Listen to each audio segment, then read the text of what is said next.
നമസ്കാരം. Raf talk ഫുട്ബോളിലേക്ക് അവർക്കും സ്വാഗതം. ബാഴ്സലോണയുടെ ഡിഫൻസിൻ്റെ അഭിവാജ്യ ഘടകമാണ് ഹ്യൂൾസ് കുണ്ടെ. ആ ഹ്യൂൾസ് കുണ്ടയെ സ്വന്തമാക്കാനായി ആഴ്സണൽ റെഡിയാണ്. 55 മില്യൺ സ്റ്റീർലിംഗ് പൗണ്ട് അവർ ഓഫർ കൊടുക്കാൻ തയ്യാറാണ് എന്ന വാർത്ത വരുന്നു. ബ്രിട്ടീഷ് മാധ്യമങ്ങളെ ഉദ്ധരിച്ചുകൊണ്ട് ഈ കാര്യം ഇപ്പോൾ goal.com റിപ്പോർട്ട് ചെയ്തിട്ടുണ്ട്. 55 മില്യൺ സ്റ്റീർലിംഗ് പൗണ്ട് എന്ന് പറയുമ്പോൾ $73 മില്യൺ ഏതാണ്ട്. അപ്പോൾ വലിയൊരു തുകക്ക് അദ്ദേഹത്തെ എത്തിക്കാൻ ആഴ്സണൽ തയ്യാറാണ് എന്ന് പറയുമ്പോൾ ഇതിൽ പ്രധാനപ്പെട്ട ഒരു കാര്യം, ഹ്യൂൾസ് കുണ്ടെ ബാഴ്സലോണയുടെ ഇമ്പോർട്ടൻറ്റ് പ്ലെയറാണ്. അദ്ദേഹത്തെ വിട്ടുകൊടുക്കാൻ ബാഴ്സ തയ്യാറാകുമോ എന്നുള്ളതാണ്. എന്നാൽ ഹ്യൂജ് ഓഫറാണ് വരുന്നത് എന്നുള്ളത് കൊണ്ട് ബാഴ്സയുടെ ഫൈനാൻഷ്യൽ സിറ്റുവേഷൻ എല്ലാവർക്കും അറിയാമല്ലോ. അത് കൂടുതൽ ബെറ്റർ ആക്കാൻ വേണ്ടി ഒരു പക്ഷേ ഇത്തരം ഒരു ഡീലിലേക്ക് ബാഴ്സലോണ കടന്നേക്കും എന്നും ചില മാധ്യമങ്ങൾ നിരീക്ഷിക്കുന്നു.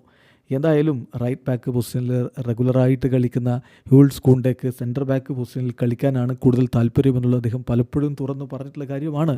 ആഴ്സണലിലേക്ക് എത്തിയതുകൊണ്ട് അത് സാധിക്കുമോ എന്നുള്ളത് കണ്ടറിയണം. പ്രത്യേകിച്ച് അവിടെ വില്യം സാലിബയും ഗബ്രിയലും ഒക്കെയുണ്ട്. ഗബ്രിയൽ ഇപ്പോൾ ഹാംസ്ട്രിങ് ഇഞ്ചുറി കാരണം പുറത്താണ്. പക്ഷേ നെക്സ്റ്റ് സീസണിൽ അദ്ദേഹവും ഉണ്ടാകും എന്ന കാര്യം ഉറപ്പാണല്ലോ. അപ്പോൾ കുണ്ടെ ഈ ഒരു കാര്യത്തിൽ എന്ത് തീരുമാനത്തിലേക്ക് പോകും എന്നുള്ളത് കണ്ടറിയണം. എന്തായാലും FC ബാഴ്സലോണയ്ക്ക് നിലവിലെ സാഹചര്യത്തിൽ കുണ്ടയെ കൈവിടുന്നത് ചിന്തിക്കാനേ കഴിയില്ല. പക്ഷേ ബാഴ്സയുടെ ഫൈനാൻഷ്യൽ പൊസിഷനാണ് ഇത്തരത്തിലുള്ള നീക്കങ്ങൾക്ക് മറ്റ് ടീമുകളെ പ്രേരിപ്പിക്കുന്നത്. വീഡിയോ അവസാനിക്കുന്ന ഫുട്ബോൾ ലോകത്തെ കൂടുതൽ വിശേഷങ്ങളുമായി റാഫ് ടോക്സ് എത്താം.